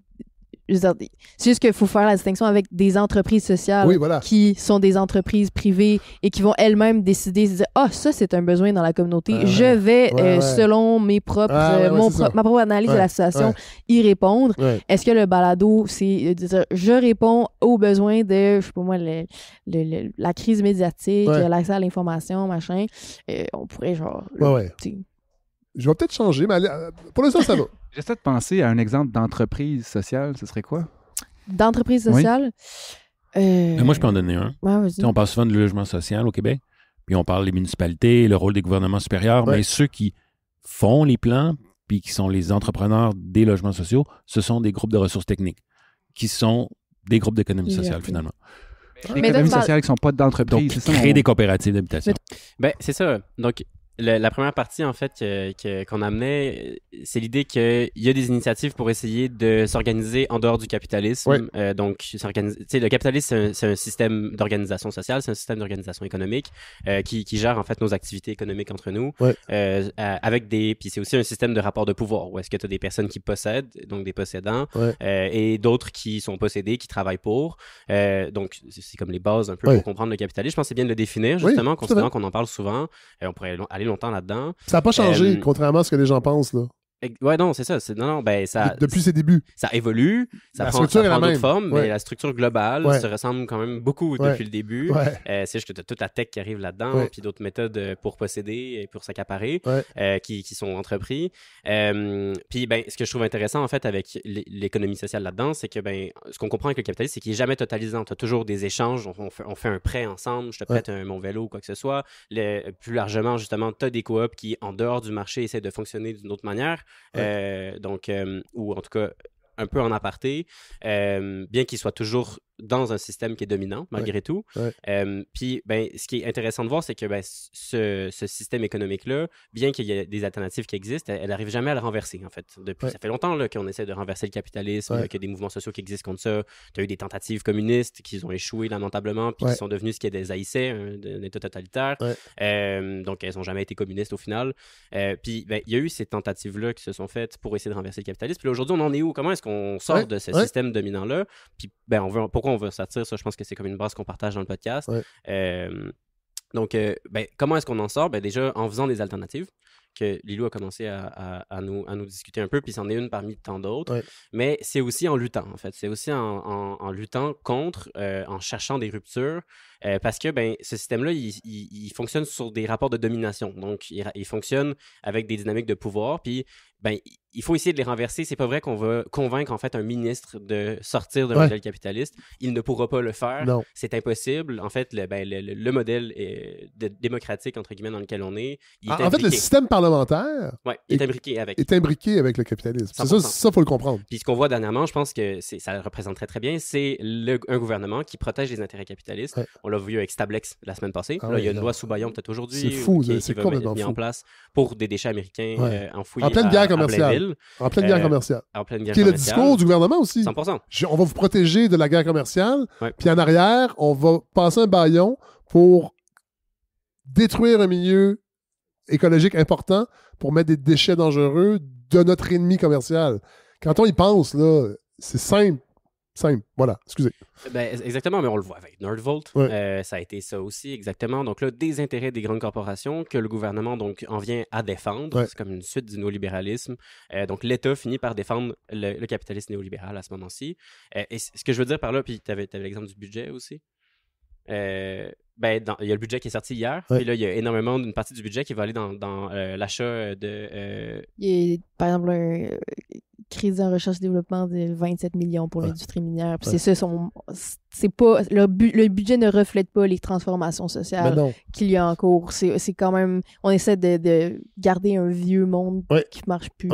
C'est de le maintenir en place. Puis ce qu'on peut voir, en fait, c'est une intensification de ce capitalisme-là plutôt qu'un effondrement comme on aurait pu croire. Il va s'effondrer de lui-même, il fonctionne pas, il y a des incohérences. On attend ça. On l'entend depuis plusieurs décennies. Ce qu'on voit plutôt, en fait, c'est qu'il s'intensifie puis qu'il devient autoritaire pour se protéger. Parce que tu as des intérêts en jeu qui sont dans des positions de dominance en termes de pouvoir et ils vont avoir intérêt à protéger leurs privilèges. C'est ce qui se passe aux États-Unis. C'est ce qui se passe aux États-Unis en ce moment. Puis justement, là où est-ce qu'on peut remettre en question des rapports de pouvoir en général, c'est pas en passant par un État qui est capturé par le capital, c'est par les mouvements sociaux. Puis c'est là où est-ce que justement il y a une perspective de mouvements sociaux qui est vraiment intéressante à essayer d'explorer parce que les mouvements sociaux, c'est historiquement les formes de transformation sociale qui ont réussi à remettre en question en fait les rapports de pouvoir. On peut le voir, mettons, dans la lutte contre l'apartheid en Afrique du Sud ou même chose aux États-Unis dans la lutte pour le droit des personnes noires, etc. Donc, il y en a plein en fait. Là. Donc, l'idée de jaser d'économie sociale, c'est de regarder qu'il faut des alternatives. Il faut réussir à regarder comment est-ce qu'on s'organise autrement. Puis il faut regarder comment est-ce qu'on lutte aussi pour essayer de renverser ces rapports de pouvoir. Comment est-ce qu'on essaie de faire rupture à des moments. C'est ça. Moi, comment je le vois, là, mettons qu'on essaie de schématiser un petit peu le truc, là, d'un côté, t'as comme la mondialisation néolibérale, puis de l'autre côté du spectre, t'as des communautés qui reposent davantage sur davantage d'autonomie, qui se préoccupent de leur subsistance, et non de justement jouer un rôle dans ce grand jeu de l'économie mondiale. Oui, parce que j'ai l'impression que s'il y a quelque chose, je te coupe, parce que ces gestes de rupture-là, on les fait parce que il faut faire quelque chose. Mais j'ai quand même l'impression, du haut de mon cynisme, que c'est pas ces fissures-là qui vont faire s'effondrer ce système-là qui est quand même puissant. Et là, tu parles, mettons, des manifs, des affaires de même. Manifs, même de militer dans des gestes que ce Quentin appelle les gestes de rupture. Est-ce que c'est des petits ruisseaux qui finissent par faire un fleuve? Est-ce qu'il faut le voir comme ça? Parce que ça peut... J'ai l'impression que c'est tellement gros ce qui se passe que c'est difficile. Mais c'est sûr, c'est difficile. Oui. Je veux dire, faut pas se faire croire que ça va être confortable. Il y a un moment où il faut prendre des risques, puis justement, c'est pas juste le truc de on va convaincre les dominants, là, les intérêts, les politiques. Non, c'est des personnes, c'est de l'idéologie, c'est des gens qui ont des intérêts contraires à la plupart des gens, puis qui font pousser leur ligne. Je veux dire, c'est super intéressant. Il y a un site, là j'ai un blanc, mais aux États-Unis, t'as comme les performances financières des sénateurs américains qui sont comme through the roof parce que ces personnes-là ont accès à l'information puis orientent les politiques en fonction de leurs intérêts personnels. Donc, il y a quand même... c'est orchestré, c'est délibéré. Moi, je pense qu'il faut faire exister le conflit. Il faut arrêter de dire « Ah non, on va utiliser les mécanismes, on va aller au conseil municipal » parce que c'est le truc de l'information un peu. Une fois que les gens vont savoir, une fois qu'on va avoir exposé ça, les gens vont se mettre en action. Non, c'est faux. Comme il y a un conflit, il y a deux camps, puis les gens doivent prendre position, puis on se place contre quelque chose. On est fort au Québec des fois pour comme pacifier le truc, puis on veut pas comme essayer de contourner, on veut déranger sans déranger. On peut changer le monde sans trop de chicanes. C'est comme on veut déranger de la manière la moins dérangeante possible. C'est tout le temps comme ça dans le fait que je pense que il faut c'est un peu ça la partie plus rupture, c'est qu'il faut faire exister le conflit, il faut que ce soit une genre de guerre ouverte, puis que tout le monde puisse se positionner là-dedans. Mais c'est-tu une guérilla ouverte ou c'est une guerre? Parce que là, moi, je voulais que ce segment-là serve pour dire aux gens « Hey, allez militer », mais là, il faut quand même pas oublier qu'on est en guerre. Ben, oui, c'est ça. Moi, je le dis pour le contexte général. Oui, bien sûr. Puis après ça, il y a plein de manières de militer. Je veux dire, c'est autant dans ce qu'on disait tout à l'heure, un peu la création d'alternatives, de partir... je sais pas, je veux pas dire partir ta coop ou whatever, mais de t'organiser autrement, de développer un réseau d'entraide, d'aide mutuelle dans ton quartier, ou de solidifier des circuits d'aide alimentaire beaucoup plus courts. Il y a comme plein d'initiatives, puis le mouvement d'économie sociale s'inscrit beaucoup là-dedans.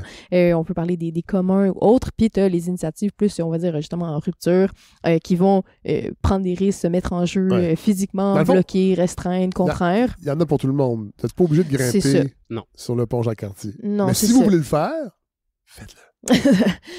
Ça peut être le pont Jacques-Cartier ou autre, tu sais. Je pense qu'il y a encore là, tu sais, le blocage du pont Jacques-Cartier, c'est de la désobéissance civile, c'est un certain type de tactique. Même là, t'en as genre plein d'autres qui ne mènent pas nécessairement à l'arrestation, tu sais.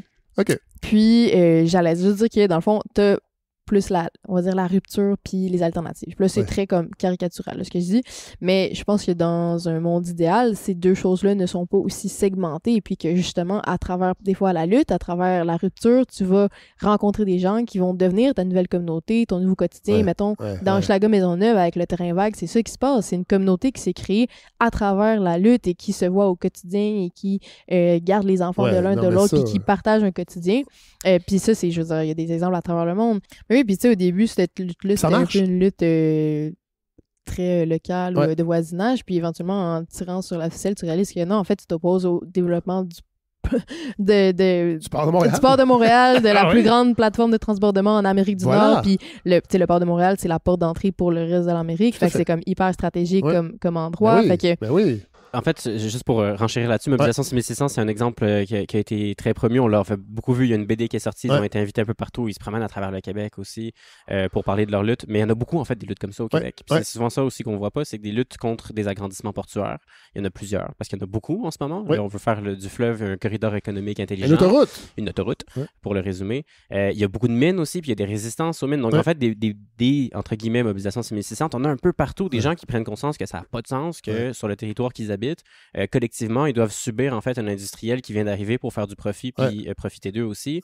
Il y a vraiment, genre, ça qui existe un peu partout. On a commencé avec quelque chose, j'ai invité Lilou aujourd'hui pour justement rebondir sur l'épisode 23.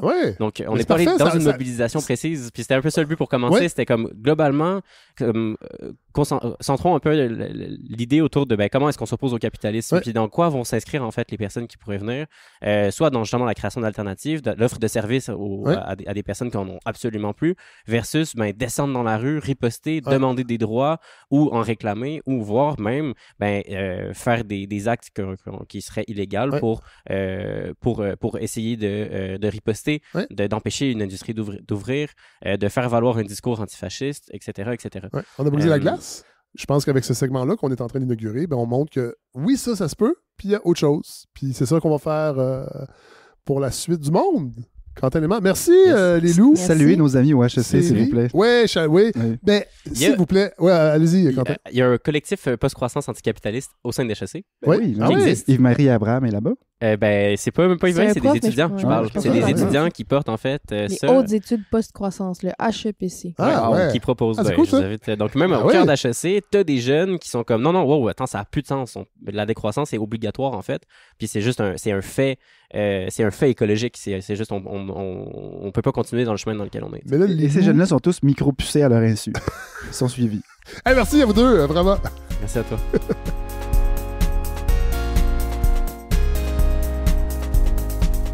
Claudia Fioré-Leduc. Oui. Comment allez-vous? Ça va bien, ça va bien. On s'écrit sporadiquement. Oui, depuis quelques années. Oui.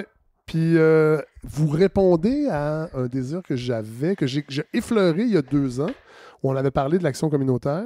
Ouais. Je pense que c'était à l'époque d'un dépôt de budget de la CAQ. C'était en 2022. On était aussi... il y avait une campagne de mobilisation aussi là, qui battait son plein partout au Québec et tout. Vous êtes travailleuse au Réseau québécois de l'action communautaire autonome. Oui, depuis un an. J'ai décidé, au moins une fois par mois, qu'on parle de ce qui se fait dans le communautaire parce que vous avez été interpellé par la lecture d'un message d'un auditeur sur les tarifs et sur notre incapacité à réfléchir à autre chose que le système actuel. Puis là, vous m'avez écrit, puis vous m'avez dit hey, moi, ça m'interpelle parce que autre chose est possible. Autre chose est possible. Autre chose se déploie aussi au Québec depuis vraiment longtemps, mais on en parle tellement rarement. Puis les gens sont dédiés dans les communautés. Il y a 4500 groupes, organismes d'action communautaire autonome. Là. Le mot autonome, il est important. Ouais, c'est pourquoi? En fait, il y a quand même une politique de reconnaissance gouvernementale qui a été adoptée en 2001 par le gouvernement du Québec dans les années 90. Plein de regroupements, plein d'organismes communautaires ont négocié avec le gouvernement pour dire, là, nous reconnaissez-vous, premièrement, pour du financement, c'est sûr, mais pour reconnaître aussi les pratiques, les approches très, très uniques qui se développaient au Québec. Dans le monde entier, là, ce modèle-là, il est envié, puis pourtant, il n'est pas porté par les derniers partis au pouvoir. Non. Cette politique de reconnaissance-là, on parle de 8 caractéristiques à peu près. Okay. Donc, pour que les groupes reçoivent du financement, ils doivent nécessairement démontrer qui fit là, avec ces 8 caractéristiques-là, dont l'autonomie, donc le fait d'avoir un CA aussi qui est indépendant du réseau public, donc des citoyens et des citoyennes, pas des gens qui représentent des instances des fondations, des bailleurs de fonds, des municipalités, dont le fait d'avoir des approches au-delà du service, mais aussi en mode comment on transforme notre société, comment on essaye vraiment d'aller à la source là, des inégalités sociales puis des problèmes sociaux qu'on fait face. Fait je veux dire, pas juste nourrir des gens, mais se poser des questions pourquoi les gens ont faim, pourquoi on en est là, puis essayer de faire des actions. Fait que ça reconnaît aussi la politique de reconnaissance de l'action communautaire et de l'action communautaire autonome. Ça reconnaît aussi la distance entre le fait que le gouvernement peut financer des groupes, mais tout en leur donnant le droit de les critiquer, des fois, de se mobiliser, de critiquer pas juste ce qu'ils font en lien avec leur mouvement, mais en lien avec comment la société se transforme. Mais est-ce que c'est des beaux principes qui sont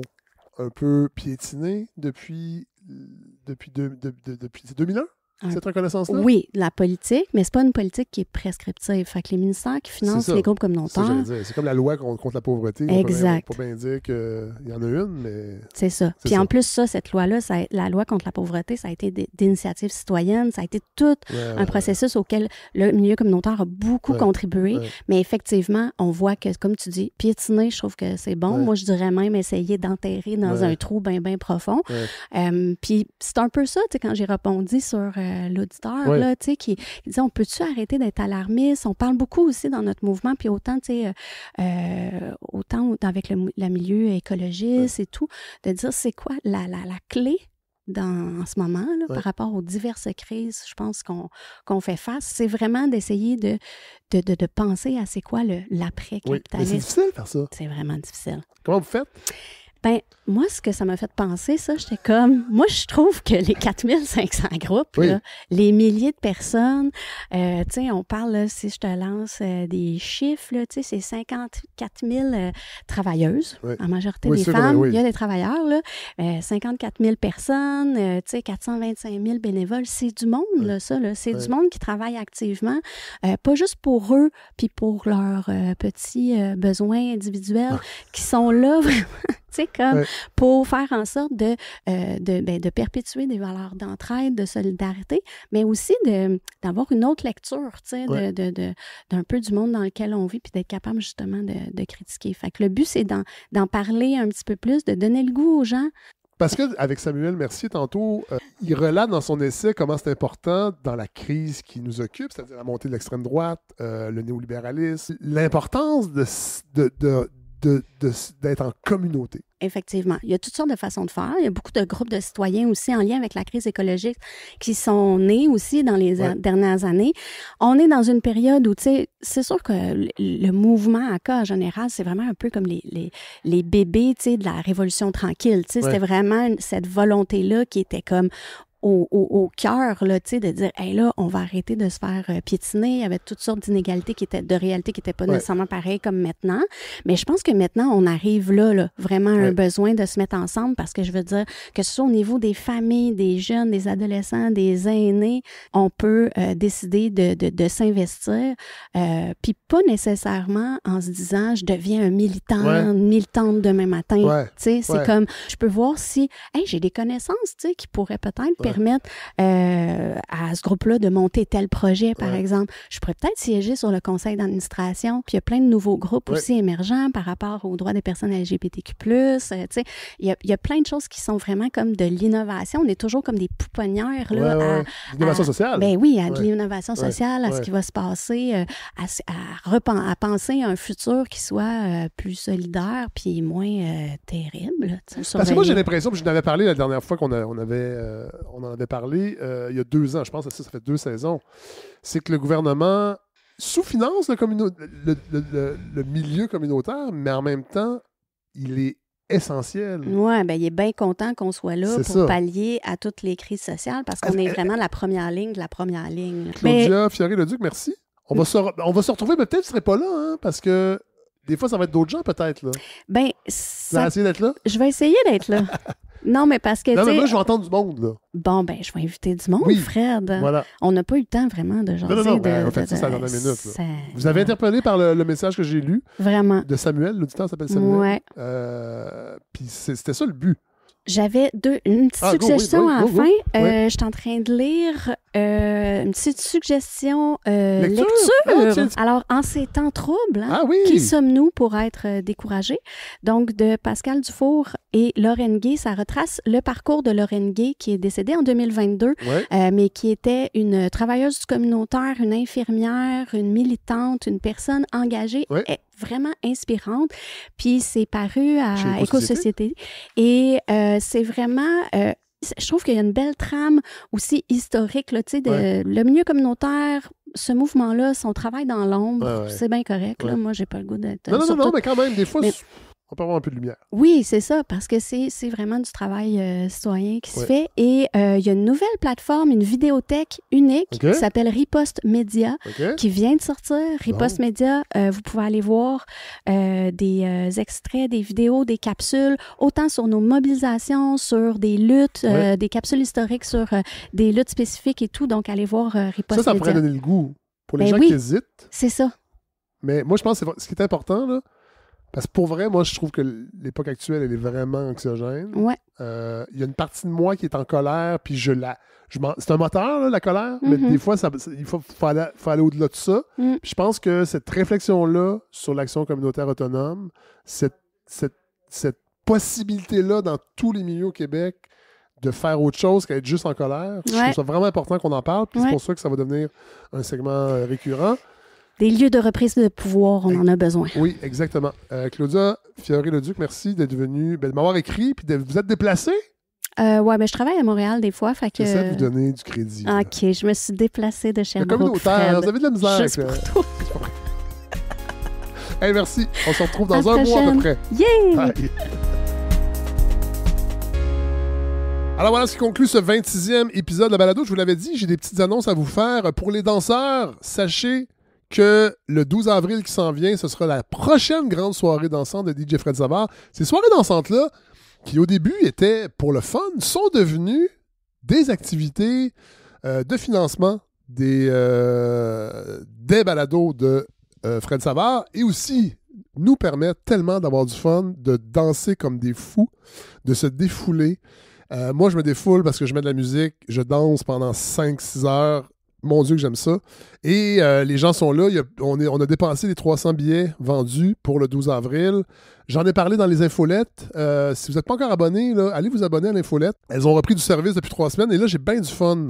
J'ai trouvé la façon d'avoir du fun avec ça. Et j'avais annoncé dans l'infolette que tous ceux qui ont donné 72$ et plus à la saison 7, qui était un peu le don suggéré, là, eh bien, ça sera un 2 pour 1 si vous achetez un billet pour la soirée dansante du 12 avril. C'est sûr que dans un monde idéal, là, j'aimerais tellement ça vous inviter encore cette année, comme je l'ai fait avec le cabaret. Je pense que l'année prochaine, je vais en fait imaginer une activité comme ça pour remercier les donateurs et donatrices. Mais là, cette année, parce que les dons uniques, entre autres, là, j'ai pas encore... Il y a un manque à gagner par rapport à l'an dernier. Là. Il y a 12 000 $ de moins en dons uniques. C'est drôle, les dons mensuels ont augmenté, mais les dons uniques ont baissé. Cela dit, il y a encore du temps, je le sais. Là, la saison se termine en juin, puis il y a toujours des gens qui attendent vers la fin. C'est pas stressant, mais ça m'oblige à être créatif pour multiplier les activités de financement pour que tout ça tienne debout et que je puisse continuer à m'y consacrer entièrement. Puis merci à tous ceux qui supportent le projet.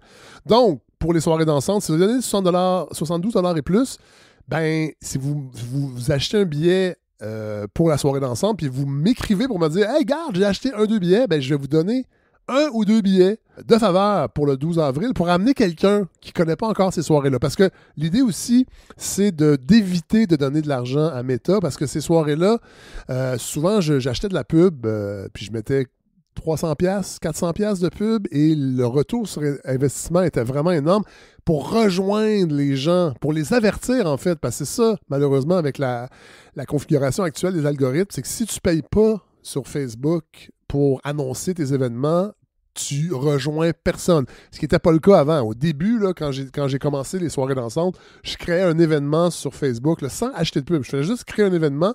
En 36 heures, je vendais... en fait, en 24 heures, je vendais 360 billets. Là, c'est plus long.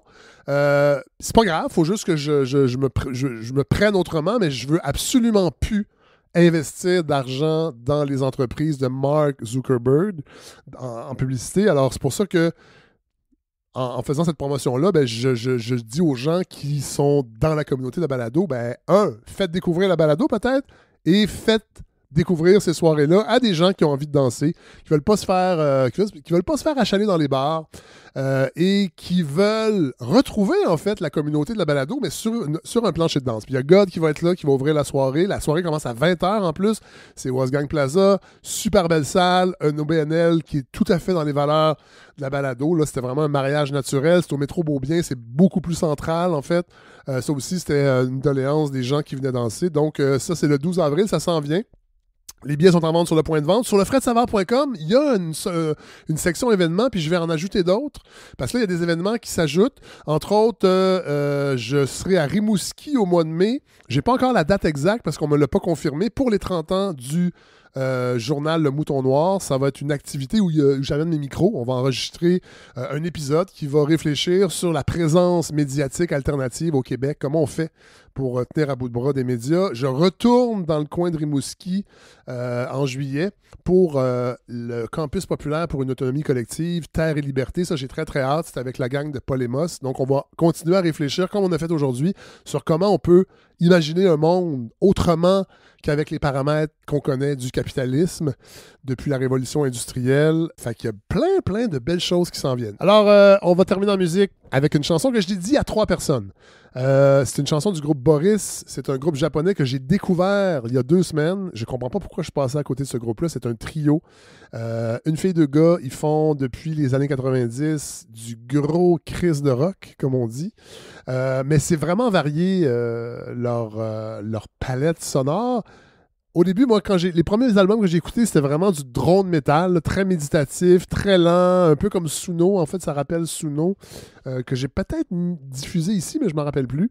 Après ça, il y a d'autres albums qui sont résolument beaucoup plus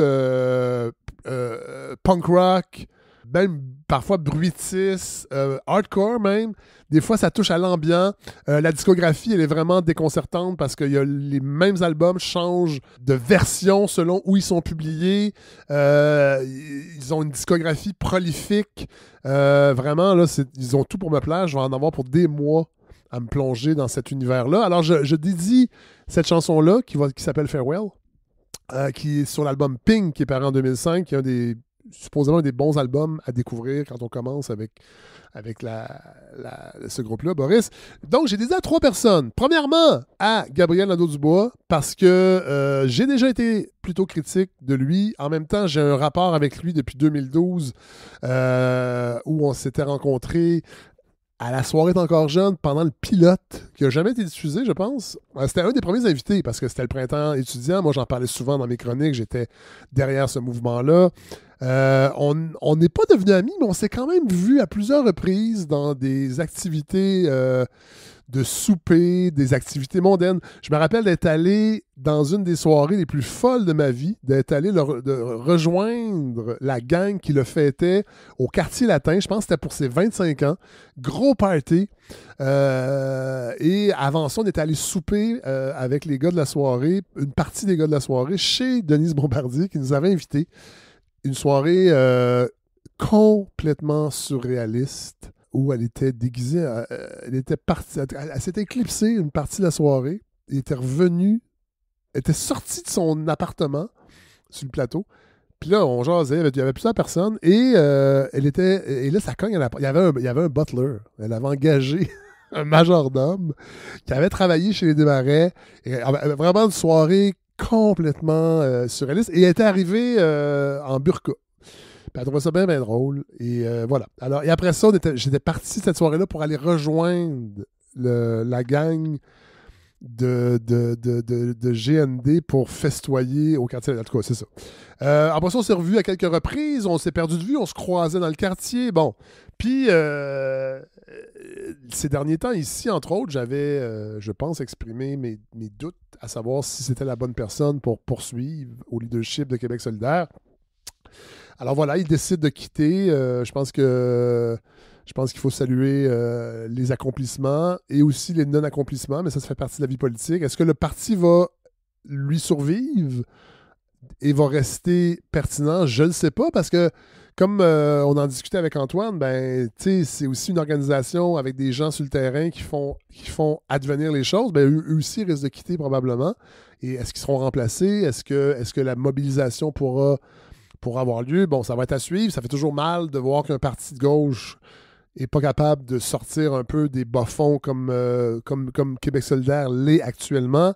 Il y a des raisons qui appartiennent à Québec solidaire, mais il y a des raisons qui sont extérieures. Mais bon, c'est pas évident. On va suivre ça, mais voilà, je voulais saluer son apport à la vie publique, à la vie politique.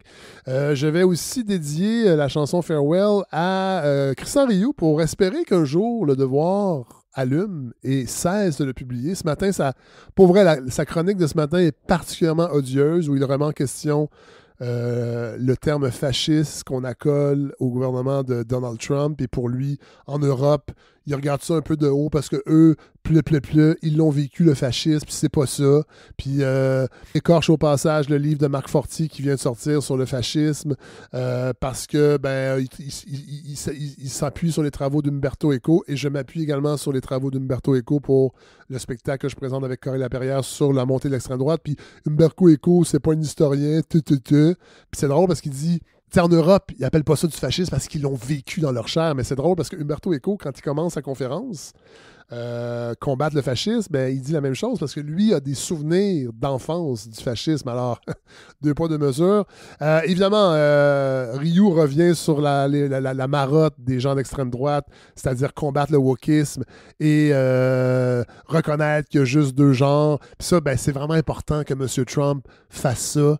Et c'est drôle parce qu'il salue aussi la conversion catholique de J.D. Vance. Ça m'étonne pas parce qu'on va le découvrir un jour, tous ces gens-là qui remettent en question les critiques qu'on fait de Donald Trump et qui ont une fixation sur l'islam. C'est toutes des grenouilles de bénitier, ça c'est sûr. Puis Christian Rioux en est probablement une. Puis là, je lisais le texte, je me disais, ça se peut pas. Puis en plus, il nous resserre l'argument que c'est un pacifiste parce qu'il n'a jamais envahi aucun pays, contrairement aux soldats que Kennedy a envoyés à Cuba en 1962. Puis c'est drôle parce que cette semaine, il ne mentionne pas du tout la bourde monumentale de Peter Exet sur le bombardement Houthi et le fait qu'ils ont inclus sur Signal, cette application, un journaliste de The Atlantic. Je veux dire, non seulement tu joues avec les faits, mais tu te bases même pas sur l'actualité.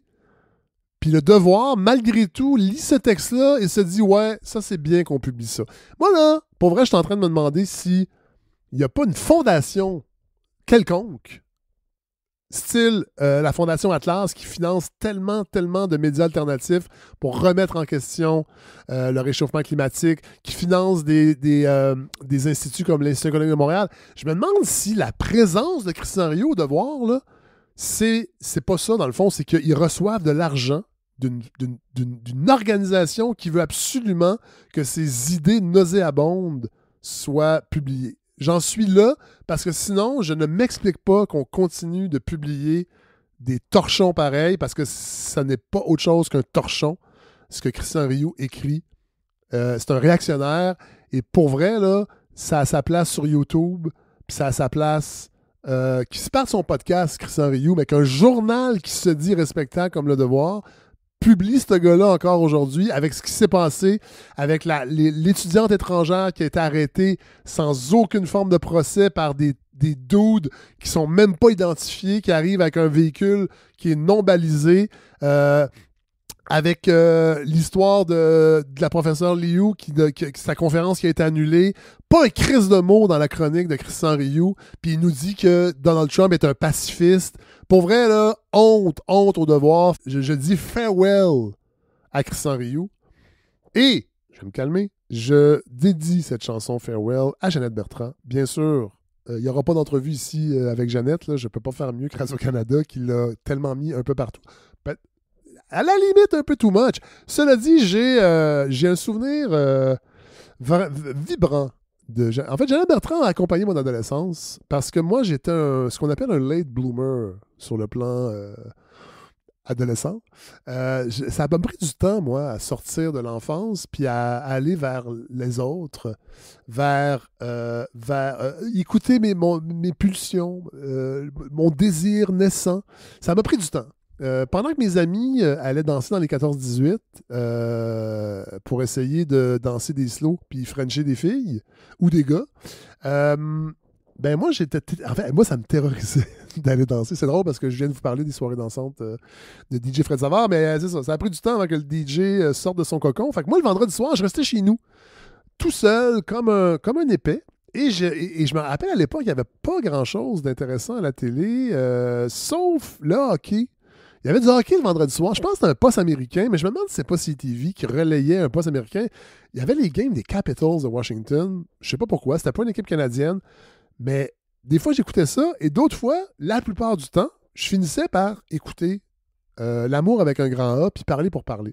Fait que, puis tu sais, aujourd'hui, je réécoute en cuisinant parce que vous le savez, là, je le dis souvent, quand je cuisine, j'aime ça mettre des vieilles affaires sur YouTube que j'ai pas besoin de me concentrer, que je peux regarder d'une oreille distraite. Et j'écoute ces temps-ci des épisodes de L'amour avec un grand A. Puis je peux vous dire que la plupart n'ont pas bien vieilli. Évidemment, sur le plan des décors, des costumes, on sent que ça a été produit aussi rapidement. Mais même sur le plan de l'écriture, souvent, ça n'a comme pas d'allure. C'est les contraires. C'est deux affaires qui se peuvent pas, qui s'entrechoquent. C'est souvent dramatico-dramatique. Mais il y a certains épisodes qui ont bien vieilli, il faut quand même le dire. Et reste que, je me rappelle à l'époque, la grande vertu et la grande valeur de Jeannette Bertrand, c'était de nous exposer ces réalités-là qu'on voyait nulle part ailleurs. La transidentité, l'homosexualité, le lesbianisme, on n'en parlait jamais. On voyait jamais des lesbiennes à la télé, bien sûr. On voyait à peine des gars. Évidemment, il y avait l'univers de Michel Tremblay, mais deux femmes ensemble, on voyait pas ça. Évidemment, on regarde aujourd'hui l'épisode avec Mireille Desglin puis Guylaine Tremblay, puis on trouve ça loufoque parce que Mireille Desglin a l'air d'un petit monsieur, tu sais, c'est comme too much, mais à l'époque, bon, c'était ça la sensibilité, puis ça reste qu'on a vu des choses, elle a montré des choses, et juste pour ça, il faut la remercier.